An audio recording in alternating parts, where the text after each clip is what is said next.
सुख समृद्ध विज्ञान चैनल के शुद्धी दर्शक जनों का मैं सुशील कुमार शर्मा हार्दिक स्वागत करता हूं। प्रिय बंधुओं, जैसा कि आप लोग जानते हैं कि इस संसार में केवल एक ही विद्या है जो प्रत्यक्ष रूप से सिद्ध होती है और जिसे लोग रसायन विद्या कहते हैं, अर्थात जिसे आप कीमिया कहते हैं।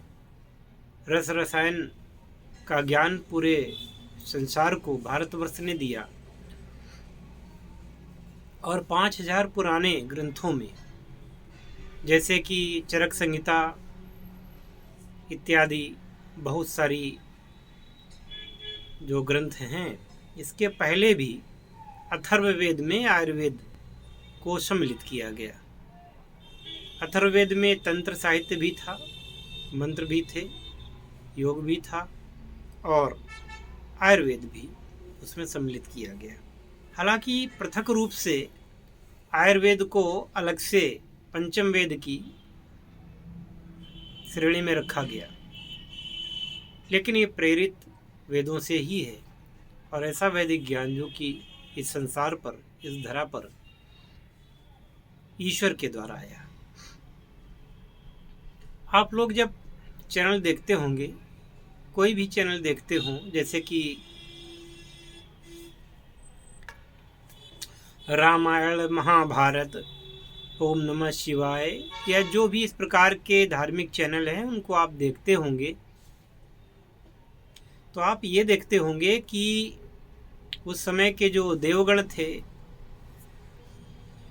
देवगण हों या राक्षस हों या राजागण हों या जो त्रिदेव हों, उन लोगों को आपने बहुत ही तरीके से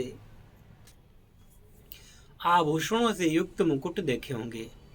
यहाँ तक कि मुकुट ही नहीं, वो कंधे पर, शोल्डर पर भी बहुत बढ़िया सा, उसका नाम क्या है मैं नहीं बता सकता, और बाजू में, कलाइयों में, छाती में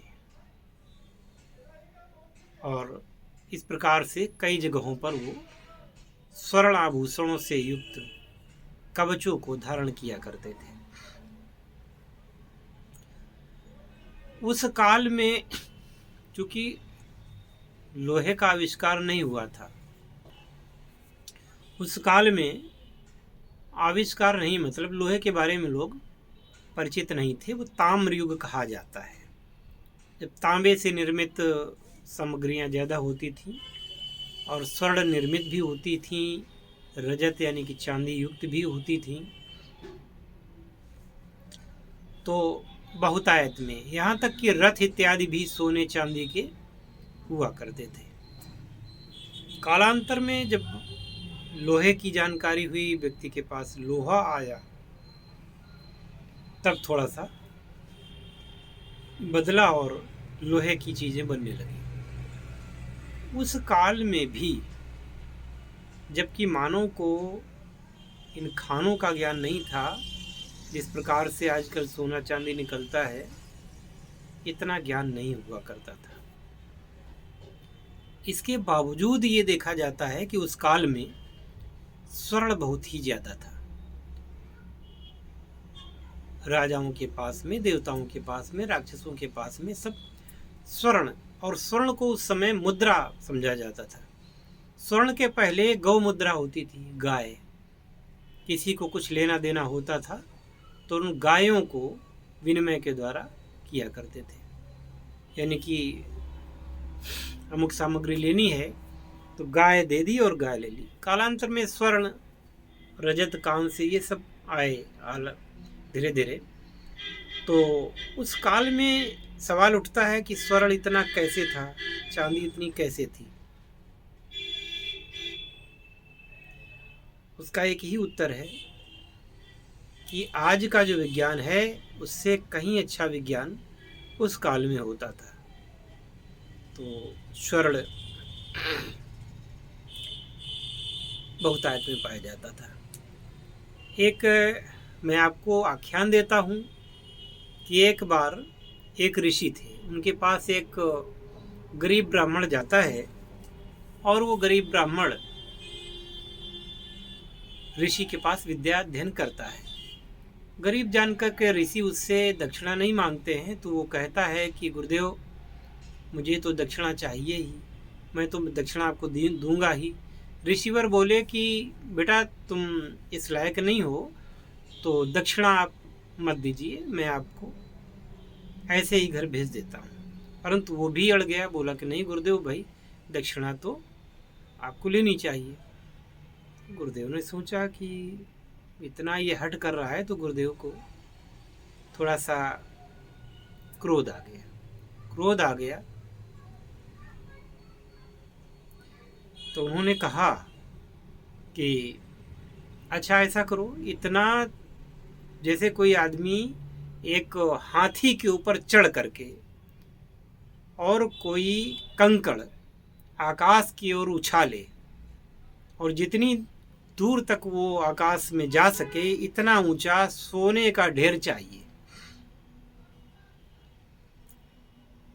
ये मुझे दक्षिणा में दो। मतलब ये कि गुरुदेव ने भी सोचा कि अच्छा ये परेशान कर रहा है, तो इसको मैं ऐसा जवाब देता हूँ।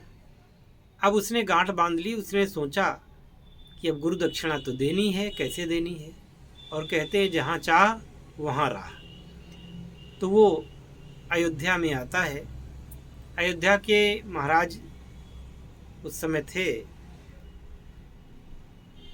तो उनके पास वो जाता है और उनसे कहता है कि राजन मुझे तो मेरे गुरु को दक्षिणा देनी है, क्योंकि ब्राह्मणों का उस समय मान ज़्यादा हुआ करता था, बहुत ज़्यादा। क्योंकि ब्राह्मण वैज्ञानिक वर्ग में आते थे और वो अपने राजाओं को धन धान्य से हर चीज़ से संपन्न रखते थे, तो ब्राह्मण का मान न जाए। राजा ने कहा कि विप्रदेव बताइए क्या। तो उसने कहा मेरे गुरुदेव को इतना धन चाहिए, इतना मतलब स्वर्ण का ढेर चाहिए। अब इतना स्वर्ण का ढेर कहाँ से आता, राजा के पास तो था नहीं। तो राजा ने अपने मंत्रियों से कहा कि क्या हमारे कोष में इतना सब कुछ है। मंत्रियों ने कहा कि राजन इतना तो नहीं है, फिर क्या हो। तो रघुवंशी जो राजा थे उन्होंने कहा कि चलो ऐसा करते हैं, फिर इंद्र पर चढ़ाई करते हैं, क्योंकि इतना ज़्यादा जो स्वर्ण है इंद्र के पास ही मिल सकता है। तो इंद्र पर चढ़ाई करते हैं और वहाँ से फिर धन प्राप्त होगा, तो वो इस ब्राह्मण को दान में देंगे। अब चढ़ाई भी करने जा रहे हैं, तो अपने लिए नहीं, ब्राह्मण को दान देने के लिए। तो जब ये बात इंद्र को ज्ञात हुई, तो इंद्रदेव ने सोचा कि क्यों ना हम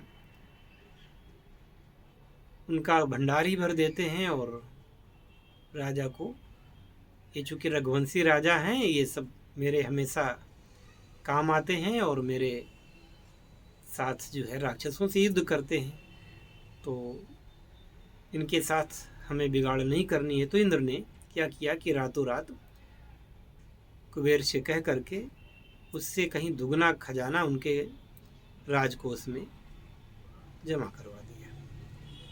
अब सुबह राजा ने कहा अपने मंत्री से कि मंत्रीवर चलो सेनापति को आदेश दो, कूच की तैयारी करें।